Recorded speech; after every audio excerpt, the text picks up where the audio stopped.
culture still brings nations and people together. So BIPS is a meeting place for most people seriously involved in the field of Persian studies. It's devoted to the study of Iran, the Persian language, history, literature, and all the cultural aspects that go along with the study of this great country. Anyone driving through Iran is just struck by this sort of magnificent country and the settlements and the history of even of the towns. I mean, Iran is just one huge archaeological site. It's, of course, one of the great empires of the classical world. It's always been an incredibly important country, which still is an area that is understudied.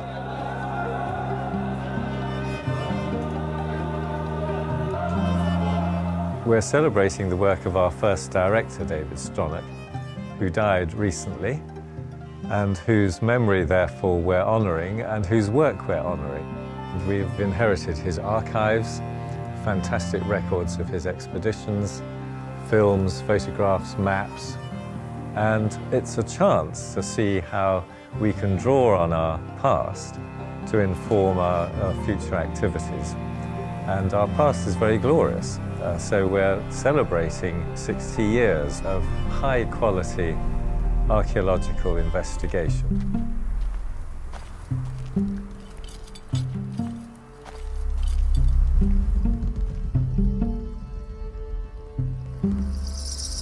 David's had a huge impact on Iranian studies, not just archaeology, but also the ancient history of Iran. He's worked at a number of different sites, of course. He really made his mark, I think, at Pasargadae.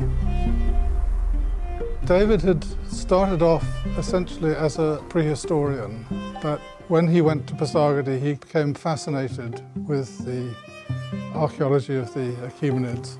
There'd never been a complete, exhaustive report of the ancient city, which he managed to produce, and his excavations actually shed a lot of light. One of David's discoveries at Pasargadae was a small pot which he thought had a root growing out of it. And when he came to remove this root, he suddenly discovered that it was the handle of a silver spoon shaped like a duck's head. But inside this vessel was a hoard of jewellery, some fantastic, wonderful Achaemenid jewellery. Some 1162 objects were retrieved from that broken pot. He told me the story that he couldn't sleep that night, and he took the treasure, he put them in boxes and drove 800 kilometers overnight with his Land Rover from Pasargadae to Tehran to deliver it to the museum in Tehran.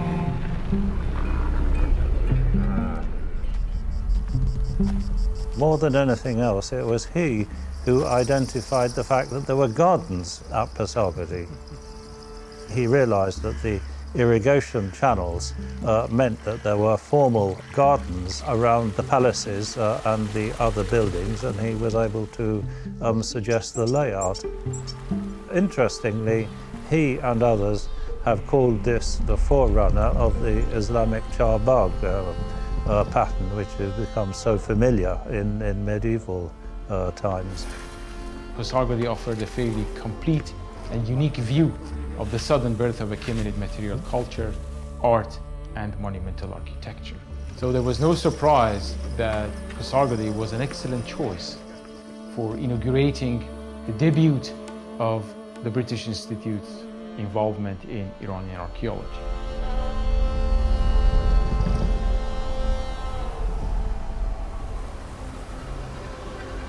In 1965, David, with a friend of his, Kyla Young, went on a survey in the region of Hamadan, and as they were driving along the road, they saw a mound in the middle of a valley, and they stopped, they looked, and they thought, that doesn't look like a natural hill. And so they went over and they saw that the top third of the hill was actually made up of the decayed remains of buildings.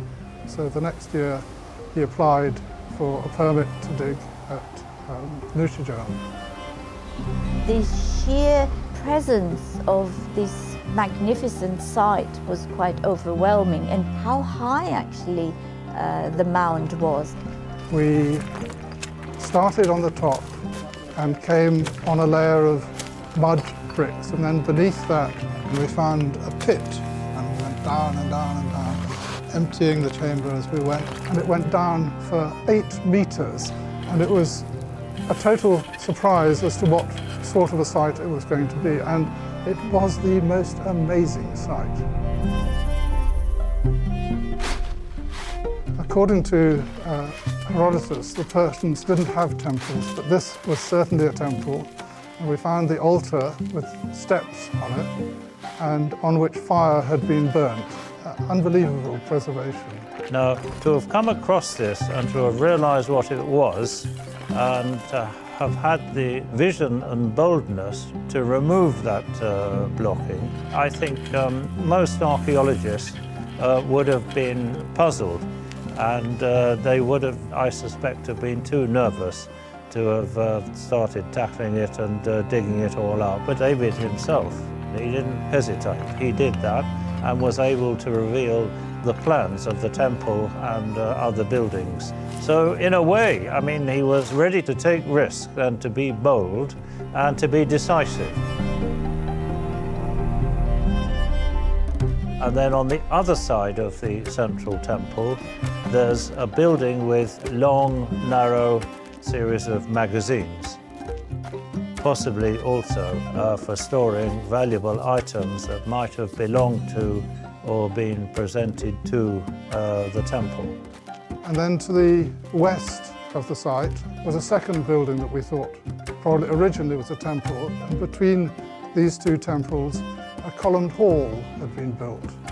And this columned hall with 3 rows of 4 columns was the predecessor of the columned halls of the palaces of Pasargadae and Persepolis. Now, one of the very exciting things about the excavation at the columned hall was that we found the entrance to a passage going down into the bedrock.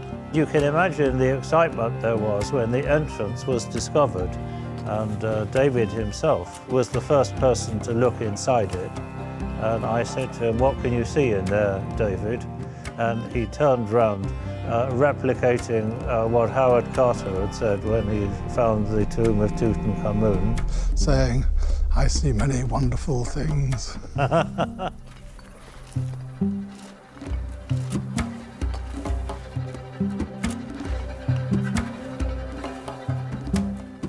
We used to wake up very early in the morning and set off to Nushijan. Before it got hot, we started to excavate, and Michael Rove, John Curtis and David Stronach went sort of around inspecting people and having discussions about the various parts of the building.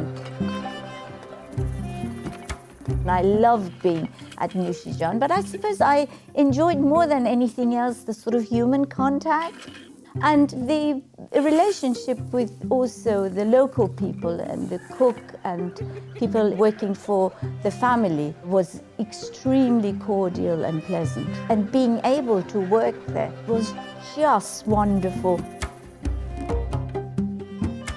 One of the things about David Stronach was he was instrumental in promoting the careers of numerous archaeologists, and many of us are deeply indebted to him.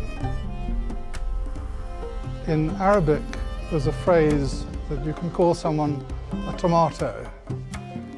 It's not an insult, but a tomato is something one can add to any dish and it improves it. And David was very much like that. He just made life better. David Stronach's memorable contribution to the archaeology of Iran was his support of Firuz Bagharzade's plan to end the division of funds in 1972. And Stronach, among other foreign teams, supported his plan. David Stronach's integrity, his charm, and his charisma made him one of the last giant figures of Near Eastern archaeology and Iranian archaeology. He's done what a lot of archaeologists don't do, which is published extensively. So there's absolutely no doubt to my mind that if there was an Iranian Archaeologist Hall of Fame, he would most certainly be in it and high up in the pecking order.